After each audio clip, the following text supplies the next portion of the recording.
Selamat datang di podcast Merinding Kakak. Jangan dengerin sendirian, karena dia ada di sekitarmu. Assalamualaikum. Waalaikumsalam warahmatullahi wabarakatuh. Selamat malam teman Merinding. Ketemu lagi bareng saya Jai Chandra Dan aku Reza Asegaf di podcast Merinding Kakak.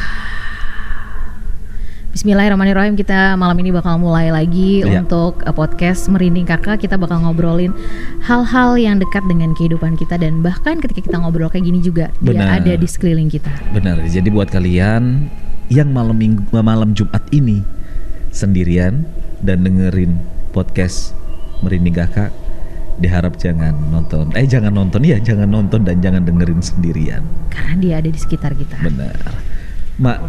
Jadi aku dulu itu punya pengalaman, Mak. Aku pernah beli nasi goreng. Mungkin itu sekitar jam. Kenapa lu tahu Bambang? Gue ikutan ketawa. Loh, Pak, beneran, Pak? Iya. Ini udah dapat filenya. Kan tadi katanya disuruh lebih slow supaya terdengar misterius kan? Mungkin di pikiran Aldi ini kayak acara podcast kuliner. Anjir. jadi Mak, kita kan jadi. Aku itu beli nasi goreng jam 1 malam, Mak. Iya, Ya, beli nasi gorengnya jam 1 malam. Iya. Dan ini kejadiannya, aku sebut aja ya. Nggak boleh. Kuburan Muslimin Pasundan. Kuburan Muslim Pasundan di mana tuh letaknya tuh? Jalan Pasundan, Kampung Jawa. Pasundan. Oh iya, Belakangnya kebayang. kantor belakangnya rumah sakit Dirgahayu. Iya. Okay. Iya, kebayang. Dan buat kami yang orang asli di Kampung Jawa situ, hal-hal mistis yang terjadi di kuburan muslimin itu udah kami anggap biasa. Entah itu hal mistis gitu kan, ataupun hal-hal yang lainnya seperti gitu. Dulu pernah tahun 98. Wow, lama banget. Itu aku lupa 98 apa 99. 22 tahun yang lalu dong. Iya. Itu pernah pernah ditemukan orang gantung diri di kuburan di atas. Wah, nggak jauh-jauh dong kalau ngubur. Bukit, iya bener. Berarti dia langsung setoran kan? harusnya dia gantung diri kan? Iya. Dia langsung gali bawahnya. Iya, harusnya ya kan? gitu kan. Jadi orang kan gak ribet-ribet tinggal potong talinya. Bener. Jadi iya. Kan direncanakan gitu. Kalau bunuh diri kan? Jadi kalau pengalaman yang aku pernah alami sendiri itu memang kalau aku anggap ya kayak di film-film sih. Gitu. Jadi jam 1 malam dengan cueknya gitu kan, berangkatlah beli nasi goreng di Pasundan nih. Gak ada pikiran apa-apa gitu. Gak ada pikiran apa-apa, ya udah lewat kuburan gitu kan. Santai aja gitu kan. Dan kebetulan kan rumah aku tuh dulu tinggal di belakangnya rumah sakit Dirgahayu. Ya dekat kawasan kuburan itu juga. Iya. Jadi aku dulu dengan santainya jam 1 malam cari nasi goreng sampai ke Pasundan, dapat. Terus aku balik, Mak. Ngelewatin kuburan lagi. Sebenarnya dari jauh itu aku udah ngelihat sosok warna putih. Nggak sengaja juga, tapi aku ngerasa cuek di kuburan itu. Iya. Jadi sekarang kan kondisi kuburannya udah terang. Semua pohon-pohon Kambojanya udah pada ditebang tuh, yang di bawah kan. Jadi udah nggak creepy lagi lah gitu. Ya kebayang lah ya, tahun 98 pada waktu itu memang penduduk mungkin nggak terlalu banyak ya bermukim di sana ya. Di situ nggak terlalu banyak. Nah itu kejadian orang gantung diri. Nah kejadian yang aku alami itu sekitar 2007-2008. Wow, sudah cukup lama ya? 11 tahunan ya? Iya, 11 tahunan. Enggak, Deng. 12 lah, 13 ya kurlep lah ya. Jadi udah santainya. Dari jauh tuh udah penasaran, maksudnya udah bingung kan itu apa gitu kan di pohon Kamboja, kirain baju orang. Gitu. Nah, jadi enggak ada perasaan gimana-gimana. Enggak ada perasaan gitu. Apa gimana-gimana, enggak ada juga perasaan takut mau lewat situ, enggak ada juga perasaan apa ya, tahu-tahu keder langsung mau balik gitu kan, lewat cari jalan yang lain, padahal kan lewat Pasundan ke arah depan Dirgahayu kan lebih rame tuh gitu kan, maksudnya lebih ya bukan kuburan lah gitu kan, tapi aku beranggapan bahwasanya lewat kuburan tuh udah deket dengan rumahku gitu kan. Ya anggap aja kata mama selembaran BH lah gitu ya. Iya. Kan? Saking deketnya gitu kan. Ya udah naik motor nih, masuklah ke kuburan itu gitu kan. Kan aku di jalan Pasundan nih. Belok kan rumahku di belakang rumah sakit Dirgahayu. Belok ngelewatin kamar jenazah rumah sakit Dirgahayu gitu kan. Yang langsung berhadapan dengan kuburan muslimin. Waduh. Dulu masih rimbun, Mak. Dulu masih rimbun pohon Kamboja semuanya, pohon Kamboja, pohon jambu mente. Karena dulu aku kecil, mainanku di kuburan, main ajakan tungkup, mainnya petak umpet, ya kan. Tuh, jadi masih banyak tuh. Udah dari jauh tuh apa ya putih-putih tadi nggak ada masalahnya aku ngelihat gitu kan. Aku nggak ada ngelihat itu ada sesuatu gitu di atas pohon, nggak. Gitu ya udah santai aja, nggak taunya sampai di tengah, Mak. Jadi pintu itu ada pintu 1, pintu 2 di tengah, pintu 3 di ujung yang udah deket rumahku. Pas di pintu kedua aku ditegur dong, Mak, sama Miss K. Ya. Oh my god, sebut saja dia kuntilanak. Iya, dan itu suaranya nyaring, Mak. Ditegur jarak aku dengan Miss K itu mungkin sekitar, aku di atas motor, ini pintu kuburan, ini pohon Kamboja mungkin ada sekitar 7 atau 8 meter. Deket dong. Ya kan? Ya dari sini ke teras sana lah ya. Iya kurang lebih lah. Ya. Gitu. Dia diteriakin dong gue. Gimana? Mas. Anjir. Ngilangin serunya aja. Jadi, Mas, beli nasi goreng. Masa ngomong? Iya, Mak. Serius. Ya seketika dong. Tapi ini kepala nggak bisa noleh, Mak. Dari jauh udah ngelihat. Pada saat di depan pintu yang kedua nggak bisa noleh kepala. Langsung seketika pada saat ditegur, Mas, sendirian jam 1:30. Ya kan, anggap aja itu 1:30. Aku nggak merhatiin. Yang jelas aku nyampe Samarinda. Kan dari Balikpapan tuh. Dari Balikpapan nyampe Samarinda. Itu jam 1 aku langsung berangkat lah beli nasi goreng lagi gitu. Mas, beli nasi goreng seketika dong, Mak. Kepalaku merinding juga. Iyalah, siapa yang gak merinding ya? Ditegur sama makhluk astral lo. Mas, ini beneran gak gitu kan? Tapi sambil jalan aja gitu kan. Cerit. Terus gitu kamu kan. sautin gak? Enggak, Mak, diem aja, nggak bisa noleh juga, Mak. Jadi pas di depan lewat pintu yang kedua. Mas, beli nasi goreng ya. Ini mau ngegas nggak bisa juga, Mak. Jadi stuck di situ, berhenti? Nggak berhenti, maksudnya nih gas. Aku ngegas ya udah stabil aja. Nggak bisa ngegas. Tapi badan kaku semua, kepala udah mekar atas bawah lagi. Ya jempol maksudnya, kepala jempol gitu kan ujung itu. Ini kepala udah mekar, badan udah berat gitu kan. Kaku, nggak bisa ngapa-ngapain. Ya udah. Terus ujung-ujungnya sampai juga di rumah. Sampai di rumah ditegur sama orang rumah gitu kan. Kenapa kamu pucet gitu kan? Ada yang negur aja di kuburan. Anjir, gue bilang. Ada yang ngerasa kayak apa? Maksudnya kayak ngomong nggak sopan kali? Enggak. Atau ngomong sama siapa? Gue sendiri. Kali aja kan nyumpah sendirian. Anjrit, lama banget mungkin gitu. Oh enggak. Kunti lama banget mungkin. Muncul lah dia. Tahu kan, gitu aja apa? Jadi dari jauh tuh udah kelihatan apa ya putih-putih. Aku nggak tahu juga, nggak. Aku nggak mau memperhatikan karena memang pada saat ditegur tuh badanku langsung anjir, aku ditegur gitu kan. Gitu aja udah. Mau noleh nggak bisa. Entah itu manusia yang negur. Tapi ngapain juga logikanya jam 1 malam tuh manusia di situ. Tapi biasanya orang-orang yang dapat sial di kuburan misalnya gitu atau lewat kuburan itu biasanya ada perilaku yang memang nggak senonoh gitu, atau ngomong jorok atau ngomong apa ya? ngomong mulut kotor, mukanya kotor gitu. Otaknya juga kotor mungkin kotor, kan. Gitu. Enggak sih, Mak. Siapa tahu kuburan dipakai buat mesum gitu kan? Swalayan juga bisa. Siapa tahu kan, nggak tahu nih. Kalau bukan apa sih, kalau Atau pipis kalau kali, dulu nggak itu izin. sering banget kasusnya gini, kalau yang aku tahu ya, di kuburan muslimin itu sering dipakai mabuk-mabukan sama orang luar. Itu yang bukan bermukim di daerah Kampung situ. Jawa. Gitu. Benar tuh. Itu dia banyak sebenarnya faktor. Itu yang pertama, Mak. Oh, ada lagi ceritanya. Yang kedua, aku beli capcay sama telur, capcay sama telurnya hilang. Oh iya, ada tuh yang kayak gitu memang ya. Anjir, hilang, Mak. Nyampe rumah itu kresek nggak bolong, Mak. Oh, kreseknya ada, tapi isi makanannya hilang. Isi makanannya hilang. Oh alah. Anjir, jadi ini gini nih, Pak Le.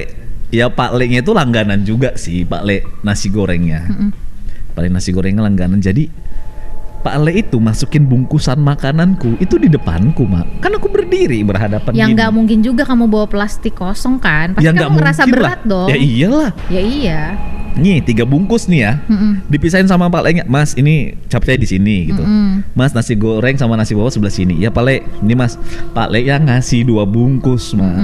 Ada 3 bungkus. dua kresek gitu kan, dua tas kresek hitam, ada 3 bungkus. Ya udah dong. Nggak juga jebol, Mak, hilang. Kan kalau misalnya jebol ada tuh, Ada, iya kelihatan lah minimal dari sobek lah bekas gitu kan, plastiknya. karena panas misalnya gitu kan. Tapi enggak. Nggak ada sama sekali, Nggak jadi ada hilang sama lah sekali, ya. nggak ada. Terus aku balikin. Aku balik, Mak. Berani juga lu. Aku balik berdua dengan kakakku. Oh, oke. Ayo Bang, gitu kan, bahasa kami. Ayo temenin gitu kan. Ya udah temenin. Itu nggak ada firasat apa ya? Nggak ada firasat. Jadi pas balik itu nggak ada firasat hilang di kuburan. Pokoknya pengen nyari aja gitu, kenapa sih Iya. hilang gitu? Nggak, pokoknya pengen nyari aja, Nggak. balikin ke Pak Le-nya.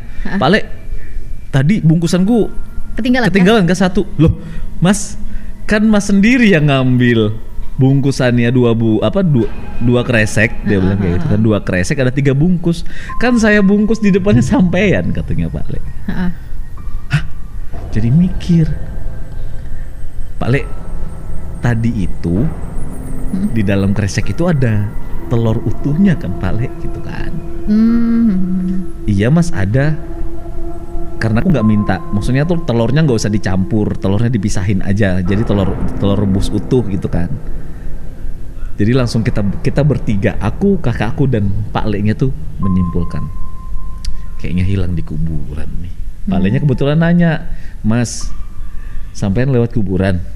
Iya Pak, gitu. Iya Pak Le. Ya sudah, hilang di kuburan, kan ada telurnya. Itu ya bener nih, si Kunti lapar kayaknya dia. Itu kenapa sih? Enggak, ini jadi pertanyaan juga sih sebenarnya. Kenapa itu telur utuh gitu atau telur rebus ya? Itu selalu jadi kayak sesuatu hal yang diincar sama makhluk halus gitu. Enggak apa ya? Aku sih maksudnya kebetulan kan kalau kepercayaan orang asli sini, kebetulan aku kan bukan orang asli sini, Mak. Gitu kan. Kalau orang asli Samarinda itu ya kayak apa ya, kayak nggak boleh lah telur utuh itu gitu kan, lewat hutan, lewat kuburan gitu atau kan, atau tempat-tempat asing. Aku sih dulu, seingatku aku dulu pernah bilang aku nggak percaya kalau telur utuh itu bakal hilang kalau lewat kuburan. Aku nggak percaya hal itu dulu ya. Tapi setelah kejadian ya mungkin aku bisa percaya gitu loh. Dan kamu mengaitkan dengan hal mistis gitu? Iya, sebenarnya kayak apa ya, orang kita udah tahu lah ini Kalimantan gitu kan. Gitu kan, kita udah tahu bersama ini Kalimantan. Sebenarnya aku juga punya pengalaman, meskipun di tengah kota gitu kan.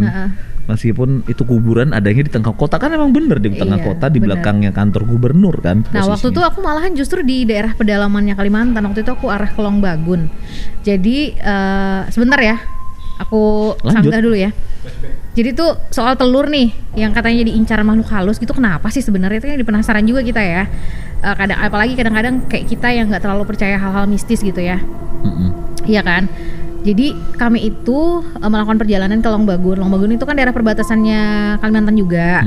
Jadi itu hanya bisa ditempuh pakai speedboat. Oke. Naiklah kami speedboat dengan 15 orang kalau nggak salah isinya, dan cukup besar.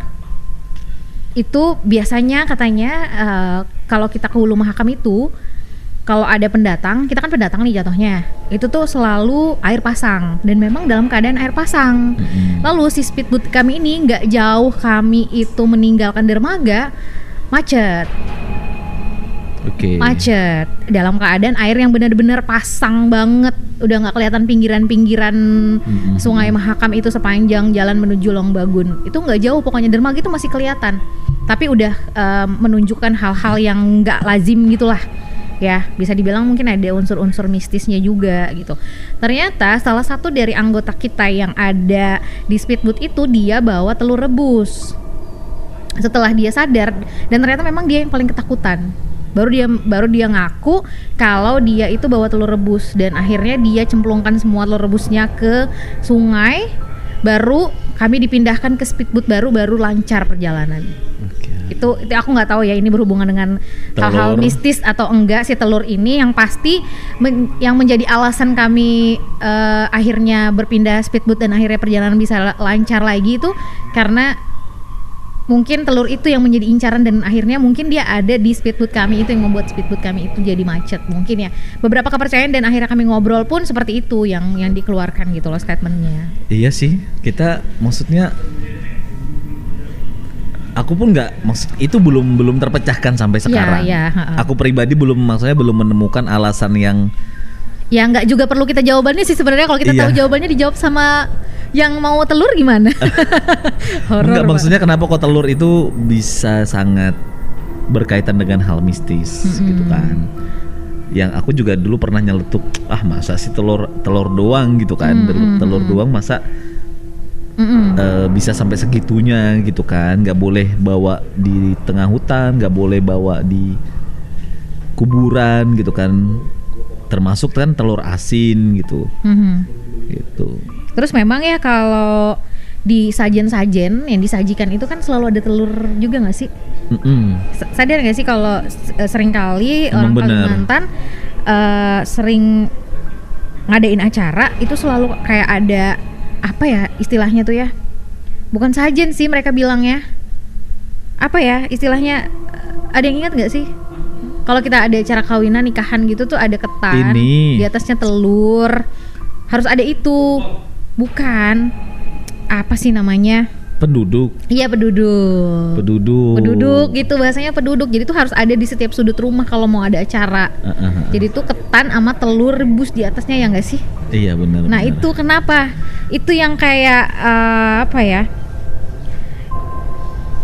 menjadi pertanyaan sih. Besar gitu kan. Itu pengalamanku ngelewatin kuburan seperti itu. Jadi aku 2 kali lah.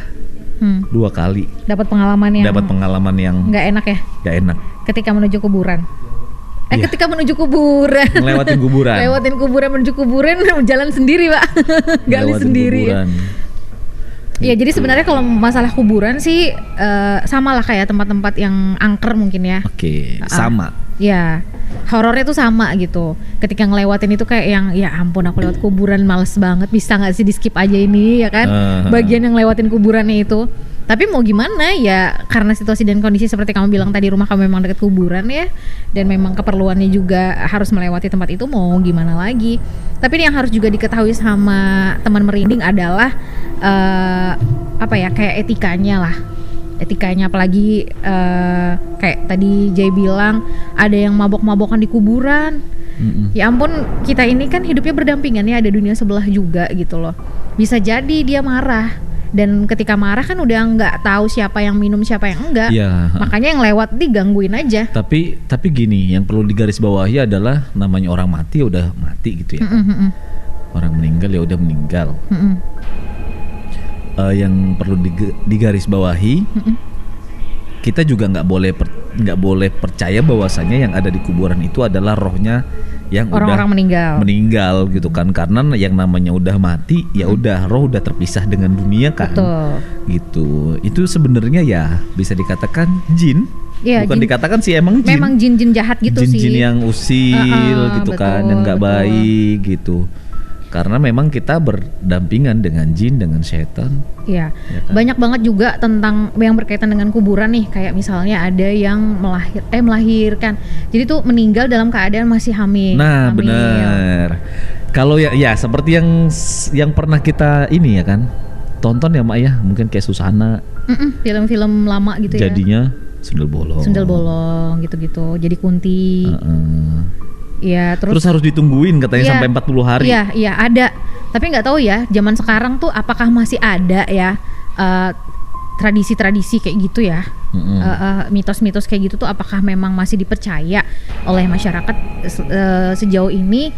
Aku belum pernah dengar lagi sih. Dulu sih iya, dulu zaman-zaman aku masih kecil tuh masih ada yang ditungguin sampai 40 hari gitu. Dan katanya kalau nggak ditungguin tuh takutnya kain kafannya itu diincar tuh sama orang-orang buat pesugihan, kayak penglaris gitu-gitu sih setahu aku ya. Iya sih. Terus juga ada juga banyak orang yang nekat ke kuburan untuk cari nomor togel. Ini serem sebenarnya kok mereka mau. Kok seneng gitu ya? Iya. Kok seneng cari penyakit tuh bingung deh. Itu udah salah. Iya. Terus juga ada yang ngambil tanah kuburan sengaja gitu buat pesugihan juga, kayak buat penglaris gitu. Atau buat guna-guna ya Pak ya. Atau buat Santet-santet gitu ya. Santet terus itu guna-guna untuk pemikat pelet. Betul. Terus betul. guna-guna juga ya itu termasuk guna-guna atau santet ya. Bukan gula-gula ya, Pak? Gula-gula lagunya apa Elvi Sukesi ya. Gula anjir. Bukan. Enggak, maksudku gini. Ada yang supaya dagangannya seret gitu kan, dagangan si pesaingnya nih seret. Oh iya. Dilemparin sama gitu, tanah kuburan sama ya. tanah kuburan. Iya, aku juga terus pernah dibungkus dengar. kain kafan gitu kan. Iya bener. Dan ditanam gitu kayak di depan warungnya. Iya. Gitu-gitu ya. Di si kompetitornya inilah ya bahasanya gitu ya. Atau ada juga nih hal-hal yang berkaitan kalau kita pulang dari kuburan atau kita lagi takjiah misalnya gitu, harus mandi ketika pulang. Iya. Ya katanya jangan sampai tuh ngebawa aura negatif gitu. Ya minimal sebelum masuk rumah itu cuci muka, Iya. cuci bagian leher, tangan, kaki. Iya itu sih katanya supaya kitanya juga nggak capek-capek, supaya kita juga nggak pegel-pegel gitu sih Benar. katanya. Mungkin bisa jadi karena ada penghuni area kuburan itu yang ikut ketika kita pulang ke rumah. Bisa jadi. Gitu. Karena kan kita nggak tahu juga, nggak lihat gitu kan. Iya. Dan soal ini yang bikin merinding sih kalau ada yang lupa lepas tali pocong. Iya sih. Nah gini. Dulu itu sempet santer juga terdengar di daerah Kampung Jawa itu. Katanya ada yang lupa lepas tali pocong di area rumahku gitu kan. Tapi aku berpikir, gitu. Tapi aku dengernya tuh baru-baru sekarang gitu kan. Setelah aku udah keluar dari area Kampung Jawa gitu kan. Sekarang kan cuma orang tua aku di situ. Iya. Gitu kan. Nah, kok aku baru denger gitu kan. Ada yang lupa lepas ada tali yang pocong. lupa lepas tali pocong gitu kan. Terus aku juga sempat dikasih tahu juga sama temanku kalau katanya gitu kan. Bapaknya itu pernah ngelepasin tali pocong. Jadi dibongkar lagi kuburannya. Enggak dibongkarin kuburannya. Jadi gimana? Ketok-ketok di depan rumah. Oh. Gitu pas Jadi dalam keadaan lagi dia menyerupai pocong gitu datang untuk minta lepasin. Bukan digali dulu kuburannya. Enggak. Ya ampun. Jadi langsung dilepasin gitu katanya dia. Astaga, ya. anjing. Gitu. Seriusan. Iya, aku anjir merinding. Seriusan kayak gitu? Beneran.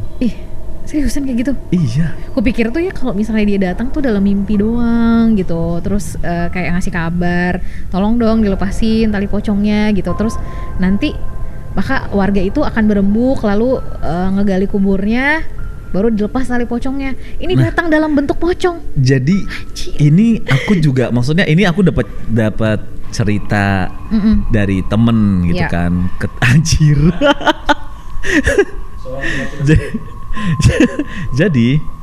Jadi waktu itu aku nggak di Samarinda mah. Jadi pas balik ke rumah itu pas masih zaman kuliah kali ya, kuliah, zaman masih jadi atlet lah gitu kan, suka berangkat gitu kan. Pas balik ke Samarinda ngumpul. Jadi ini pada ngumpul di rumah gitu kan, kebetulan di depan rumah itu ada bangku yang kami buat nongkrong main-main gitaran gitu Pak, gitu kan. Nah temanku langsung nyeletuk, tau nggak? Kenapa?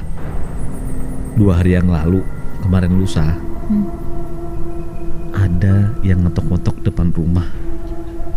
Terus dibukain sama bapakku. Terus pocong pengen minta bukain talinya. Jadi sebelum anjir aku bayangin tatapan tuh sama pocong. Maksudnya aku nih bayangin muka bapaknya temanku itu, karena akrab banget kan. Gitu. Namanya satu kampung ya. Mulai merinding. Bapaknya temanku itu gitu kan. Ya temenan juga sama bapakku gitu kan. Akhirnya ya kami namanya circle-nya di situ aja temen. Jadi berteman itu ya makin kesini kan. Jadi anjir aku bayangin muka bapaknya hadap-hadapan gitu kan dengan yang udah pocongan, muka nggak jelas kayak gitu kan, dengan penuh dengan tanah gitu. Jadi aku ngebayanginnya, wah gila. Udah Pak, nggak usah dibayangin, lanjut ceritanya. Gitu kan, ini aku udah mulai merinding parah nih. Gila nih bapaknya temanku gitu kan. Aku nggak perlu sebutin deh namanya, gila nih bapaknya temanku gitu kan. Terus berani banget bapaknya. Berani. Jadi gini malah ya Allah. Jadi temanku itu ngomong, itu pas dia cerita, pas kita begadang anjrit gitu kan. Pas kita begadang. Nah, dia cerita itu gitu kan. Lagi ngejreng-ngejreng nih. Langsung tahu-tahu dia cerita itu udah jam 11 malam. Pak, dari rumahku itu cuma belok ke kiri udah kuburan, Pak. Belok ke kanan udah kuburan. Dapat sebenarnya ya. Dapat mistisnya. Anjir gitu kan. Didukung dengan suasana. Jadi terus gimana gitu kan? Gimana San, gue bilang kayak gitu kan. Jadi tengah malam nih, dia bilang jam 2. Suara itu tuh sebetulnya udah lama bunyinya. Udah berapa hari gitu nah, dia bilang kayak gitu. Suka ngetok-ngetok pintu gitu. Suka ngetok-ngetok pintu tapi gak diheranin. Mungkin memang sudah ada yang pernah kejadian juga didatengin. Itu gak diheranin. Makanya tuh dicuekin aja. Dan ternyata gitu kan. Ternyata yang bawa cerita ini bukan temanku yang satu ini juga. Panjang banget nih ceritanya. Gitu. Aku baru inget nih gitu kan, kalau ngobrolin soal kuburan dan pocong lah. Yang bawa cerita ini bukan temanku yang satu ini juga. Besoknya temanku yang satu itu bawa cerita juga. Oh berarti memang bapaknya nggak berani bukain. Oh berarti memang udah ngider ya si pocong ini gitu. Gitu. Dok pakai kepala. Dok. Nah, jadi namanya orang ya. Kan tengah malam, jam 2 malam, nggak langsung bukain pintu toh. Iya dong. Iya kan. Lihat dulu siapa nih yang pasti bahasanya ngintip dulu nih gitu kan di jendela. Anjir kan, ngintip dulu di jendela. PCeng sekalinya. Iya kan? Iya kan? Gitu. Terus berarti ada yang mau buka. Berarti sebelumnya udah ke tempat yang lain. Iya betul. Tapi nggak nyampe di rumahku. Terus endingnya akhirnya si bapak ini berani ngelepasin pocongnya. Jadi sebelum bukain pintu bapaknya temanku itu ngelihat dulu di di jendela. Tapi akhirnya dibukain. Iya dibukain. Mau nggak mau. Tapi karena memang baunya punya nyali ya. Sempet kayak terkesima gitulah. Terkesima lah. Gak nyangka tamunya ya. Diriku gitu kan, lagu dangdut men. Jadi sempet terkesima nih gitu kan, nggak dibukain, kesian gitu kan, dibukain serem gitu kan, nggak dibukain tapi ntar ganggu warga yang lain. Ya udah mau nggak mau akhirnya buka pintu, dibukain. Tali pocongnya. Iya. Terus langsung pergi gitu aja. Langsung hilang teng gitu dong. Aku nggak tahu itu beneran, maksudnya tuh. Kenapa aku percaya? Karena 2 orang yang bawa cerita. Iya, oke. Gitu. Ya ini cukup pengalaman yang nggak mau rasanya diceritain. Dan ternyata ngetok-ngetoknya tuh bukan cuma semalam itu aja. Malam sebelumnya udah pernah ngetok di rumah temanku itu. Iya, makanya tadi kan banyak cerita, banyak versi cerita yang akhirnya sampai ke kamu kan. Aku nggak, maksudnya sebetulnya gini, yang meninggal itu ya orang sekitar situ juga. Pada saat itu kata temanku itu cerita yang meninggal tuh orang situ juga, dan kami itu kenal emang gitu. Jadi ya, Tapi ya gitu. gimana ya? Apapun yang terjadi sama Iya. kita mungkin bisa jadi itu adalah pesan gitu ya. Kayak si pocong yang tiba-tiba hadir dalam kehidupan yang mungkin sebelumnya belum pernah ngerasain hal-hal mistis, tapi Bapak itu punya keberanian ya, memang mungkin pesannya adalah memang dialah orang yang bisa membantu si pocong ini gitu ya. Iya. Itu tadi peranan dari dunia sebelah itu memang cukup ada ya, kalau bisa dibilang kita percaya nggak percaya soal itu, tapi ya memang beberapa kejadian dialami oleh orang-orang tertentu yang Mau nggak percaya tapi itu kejadian, Iya, betul, gitu betul. kan, nggak bisa juga. Nah, hati-hati juga buat kamu yang mungkin masih percaya tentang mitos-mitos yang kalau ngambil tanah kuburan itu bisa menghancurkan bisnis orang lain gitu. Tapi justru tanah kuburan itu tuh yang ngebawa malapetaka buat diri kita sendiri yang ngambil. Karena katanya orang yang dikuburkan di tanah itu akan meminta tanahnya untuk dikembalikan. Jadi sebenarnya yang dihancurkan tuh bukan orang yang ingin kita hancurkan, tapi diri kita sendiri. Iya. Hati-hati untuk hal-hal mistis kayak gitu yang Bener. mungkin kita pikir ini akan memberikan dampak instan ya buat diri kita atau kehidupan kita gitu, tapi ternyata itu berdampak besar untuk kehidupan kita ke depannya, lebih besar lagi. Bener. Mak, by the way, kita ini lagi ada di Lokal Cafe. Yes, kita di Lokal Cafe untuk yang kesekian kalinya. Thank you Iya. banget buat Lokal Cafe. Jadi Kenapa? Batuk. jadi ini adalah stand PW kita, PPL Production, Iya. podcast Pemuda Lajang dan juga podcast Merinding Kakak. Di sini juga nggak cuman kamu bisa ngopi santuy, bisa dapat makanan yang enak dari rawonnya sampai makanan bekunya ya, bisa dibawa pulang juga. Ada rawon, terus ada singkong goreng ya? Ada singkong goreng. Ada tahu bakso juga. Ada kopi nih, kita udah disediain nih sampai cair nih. Iya, ada Apa nih? kopinya yang Kopi, mantul banget, kopinya bisa mantul. sambil nyantui di sini. Bener, yang hobi kopi nggak manis bisa. Terus Ada juga di sini bisa perawatan loh buat cewek-cewek. Iya. Jadi kalau misalnya babangnya mau ngopi, ciwiknya tuh bisa sambil perawatan di sini. Bener, ceweknya bisa perawatan. Terus ada laundry juga ya? Iya, jadi Laundry Express juga ada. betul. Jadi ada Laundry Express buat kamu yang mungkin lagi nge-laundry gitu kan, terus pengen nyantai sambil nungguin cucian Kelar. ya udah ngopi, makan di sini. All in one lah ya ini ya. All in one. Iya, gitu dapat kan. semuanya deh pokoknya. Bisa kalau misalnya nggak mau terlalu lama nunggu kopi gitu kan, sambil ngopi nunggu laundry ya bisa perawatan. Kan Betul. nggak berasa, perawat dipijit-pijit muka gitu kan. Babang selesai dimasukin ngopi. ke dalam apa? Ke dalam ember, ada yang ember taruh di muka gitu kan, Mak. Ngapain ember taruh muka? Nggak kan ada alatnya gitu kan, taruh depan muka gitu kan. Itu apa sih? Terus di sini kalau misalnya mau meeting juga bisa. Tempat ini Iya. sangat available banget. Benar. Jadi ada VIP room. Kalau mau pakai jasa kurirnya juga bisa banget. Bisa. Luar biasa ya. Iya, pokoknya lokal itu all in one lah. Iya, seperti tagline-nya hal-hal global seringkali berawal dari lokal. Iya, bener. Lokal. Jilat terus. Oke deh. Oke. Iya, kita udah panjang banget ngobrolin tentang hal-hal mistis yang berkaitan dengan Kuburan. Pengalaman Jai di kuburan. Kalau aku pribadi nggak ada pengalaman, tapi Jangan, Mak, udah. ya nauzubillah min dzalik, jangan Jangan. sampai. Tapi hal-hal yang berkaitan dengan mistis atau jadi kayak aware juga sih buat diri aku sendiri ya. Warning juga kalau misalnya di kuburan itu adalah memang tempat yang sakral gitu ya. Iya.